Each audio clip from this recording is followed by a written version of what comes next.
दोस्तों, स्वागत है हमारे YouTube चैनल में। आज का टॉपिक है सेक्स और जेंडर में क्या अंतर्गत होता है। सेक्स मीन्स होता है लिंग और जेंडर मीन्स होता है लैंगिकता।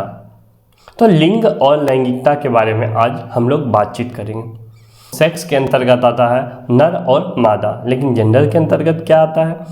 स्त्री और पुरुष। तो आज हम बात करेंगे कि इन दोनों में अंतर क्या है, जो दो वर्ड बना सेक्स और जेंडर। तो देखिए, अगर हम सेक्स बोलते हैं तो उसमें दो शब्द आते हैं, एक नर और मादा। नर जिसमें प्रजनन करने की क्षमता ना हो, ठीक है, वो इन्वॉल्व होता है प्रजनन करने में, रिप्रोडक्शन में वो इन्वॉल्व जरूर होता है, लेकिन क्षमताएं उसमें नहीं होती है। लेकिन महिलाएं जो प्रजनन करने में सक्षम हो, तो पुरुष क्या है, प्रजनन करने में अक्षम है और महिलाएं प्रजनन करने में सक्षम हैं।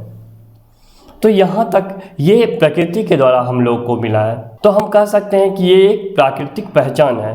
सेक्स और जेंडर दोनों पहचान है। सेक्स में देखा जाता है कि कौन नर है और कौन मादा है, लेकिन जेंडर में देखा जाता है कि कौन स्त्री है और कौन पुरुष है। तो आपने देखा कि सेक्स प्राकृतिक प्रदत्त है, उसको हम चाहते हुए भी ना बदल सकते हैं। देखिए, जैसे प्रकृति से हमें जो चीज़ मिली है उससे हमको कोई शिकायत नहीं रहती है।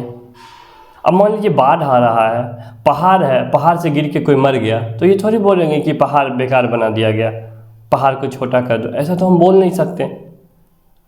तो इसलिए प्रकृति प्रदत्त जो चीज़ होती है, ना तो उसमें चेंजेस कर सकते हैं और ना उससे शिकायत हमें रखनी चाहिए। लेकिन जो मानव निर्मित चीज़ है, तो जेंडर क्या है, स्त्री पुरुष क्या है, मानव निर्मित है। अब देखिए, अगर स्त्री बोला जाए तो स्त्री एक शब्द में आपको कितने चीज़ दिखते हैं वो देखिए। स्त्री अगर आपके सामने लिखा हो या कोई स्त्री को खड़ा कर दिया जाए तो सबसे पहले आपके मन में आएगा कि ये घरेलू काम करती होगी। दूसरा, उसके पहनावा को हम लोग देखेंगे। तो अगर चाहें, पुरुष भी तो घरेलू काम कर सकता है, लेकिन स्त्रियां ही क्यों करती हैं? उसमें क्या है, हम चाहें तो ऐसा हो सकता है, लेकिन प्राकृतिक चीज़ों में हम चाहते हुए भी कुछ भी नहीं कर सकते हैं। कि पहनावा, स्त्री क्या पहनेगी? साड़ी पहनेगी, बुर्का पहनेगी, हिजाब पहनेगी। पुरुष क्यों नहीं पहनेंगे? पुरुष भी अगर बुर्का पहने तो ऐसा थोड़ी है कि उनके शरीर में फिट नहीं आएगा, उनके साइज का नहीं मिलेगा, उनके साइज का दर्जी नहीं सिल सकता है, एकदम सिल सकता है।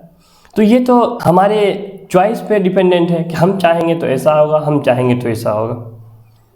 अब फिर आगे चल के देखते हैं भाषा में स्त्रियों को एक अलग तरह की भाषा बोलने की अनुमति दी गई है हमारे समाज में। स्त्री ऐसे भाषाओं का प्रयोग करेगी जो पोलाइट हो, लेकिन पुरुष देखिए, अगर दो दोस्त मिल जाएं और बहुत पुराने दोस्त हैं और कॉलेज में पढ़ रहे हैं, तो एक दूसरे को जितना गाली देंगे उतना आप देखेंगे कि उनकी जो मित्रता की प्रगाढ़ता है वो प्रदर्शित होती है।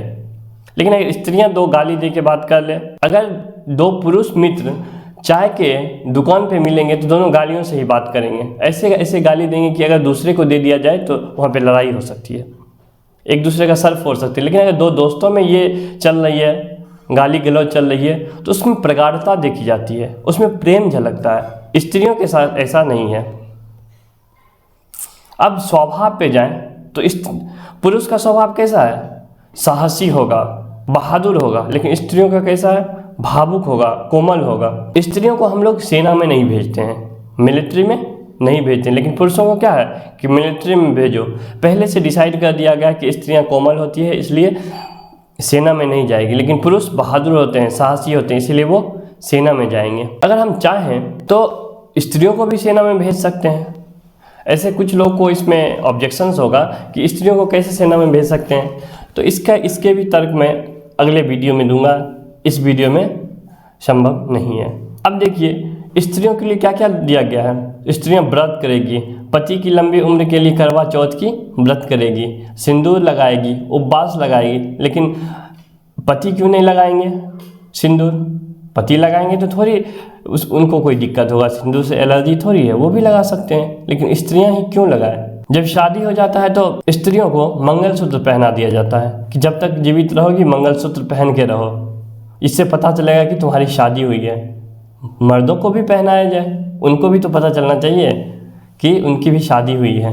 तो सिर्फ स्त्रियों के लिए क्यों? खान पान की बात की जाए तो खाना का तो ठीक है, लेकिन पीने की अगर बात की जाए तो 80% पुरुष जो होते हैं अल्कोहल लेते हैं, लेकिन अगर महिलाएं लेना शुरू कर दे तो हम क्या बोलते हैं, हमारी संस्कृति खतरे में चली गई। अगर कोई शराब की दुकान है ग्रामीण क्षेत्र में तो वहाँ पे क्या देखते हैं कि सिर्फ मर्दों का लाइन होता है। ठीक है, आज शहरों में अगर शराब दुकान हो तो उस पर कुछ एक दो महिलाएं भी दिख जाती है, लेकिन अगर गाँव में आप जाके देख लो एक भी महिला दिख गई तो क्या होता है कि बोला जाता है हमारी संस्कृति खतरे में, हमारी संस्कृति को बर्बाद किया जा रहा है। अगर हमारा चॉइस पे डिपेंडेंट है, हम चाहते तो महिलाओं को भी शराब पीने देते, क्या दिक्कत है। अब काम काज की बात की जाए तो महिलाएं कौन सी काम करेगी, जो घर की काम है वो झाड़ू लगाएगी, पोछा लगाएगी, बर्तन धोएगी, ये सब है। जो महिलाएं काम भी करती है, जॉब भी करती है, वो भी अधिकतर हम क्या देखते हैं कि घरों का काम महिलाएं ही करती है, लेकिन पुरुष क्या करेंगे, तो राजनीति संभालेंगे, देश की राजनीति संभालेंगे।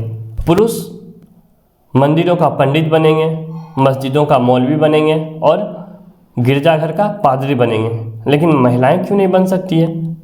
ठीक है, उनको भी बनाया जा सकता है। तो इस तरह देखा, लेकिन जानवरों में जहाँ पे सिर्फ सेक्स होता है वहाँ पे हम नहीं देखते हैं कि वहाँ पे भी इतनी विभिन्नताएं हैं, उनकी चॉइस का मामला है। ये सब जितने मैंने पुरुष और स्त्री में आपको अंतर बताया, ये सब चॉइस का मामला है। अगर आपका चॉइस है तो एक्सेप्ट करो, अगर आपका चॉइस नहीं है तो एक्सेप्ट मत कीजिए। अरे पहनने की अगर बात आए तो स्त्रियों को भी हम जीन्स टी शर्ट पहना सकते हैं। आजकल कुछ जगहों पे जहाँ पे आधुनिकताएं आई है वहाँ पे पहनाया जा रहा है, जहाँ पे वेस्टर्न कल्चर को थोड़ा फॉलो किया जा रहा है वहाँ पे पहनाया जा रहा है। लेकिन ये सब तो चॉइस का मामला है। अगर ऐसा होता कि प्रकृति ने ही भेजा होता कि स्त्रियाँ सिर्फ साड़ी ही पहनेगी तो क्या स्त्रियाँ आज जीन्स पहन रही होती। तो हम देख रहे हैं कि इसमें हम चेंजेस ला सकते हैं। अब देखिए, स्त्रियों में क्या है, पुरुषों को संपत्ति का अधिकार है। अगर इस पिता मर गया तो किसके नाम पे संपत्ति होगा, उसके बेटे के नाम पे होगा। पुरुषों से ही ऐसा समाज में बोला जाता है कि पुरुषों से ही वंश चलता है, अगर पुरुष ना हो तो वंश नहीं चलेगा। पुरुष को पैदा करने में सबसे परम भूमिका कौन निभाती है, महिलाएं निभाती है। तो महिला भी तो वंश चला सकती है, लेकिन ऐसा क्यों कहा जाता है कि पुरुष ही वंश चलाएंगे सिर्फ। तो इस प्रकार आपने देखा कि सेक्स जो है, लिंग जो है वो प्राकृतिक प्रदत्त है, प्रकृति ने हमें बना के दिया है, लेकिन जेंडर जो है ये मनुष्यों ने खुद डेवलप किया है।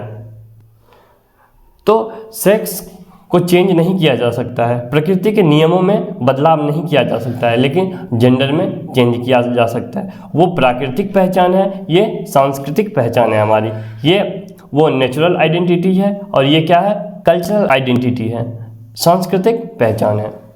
तो इस वीडियो में इतना ही, अगले वीडियो में फिर से नए टॉपिक के साथ आपसे मिलता हूँ। अगर आपको ये वीडियो अच्छी लगी है तो इस वीडियो को लाइक करें, दोस्तों के साथ शेयर करें और चैनल को सब्सक्राइब करना ना भूलें।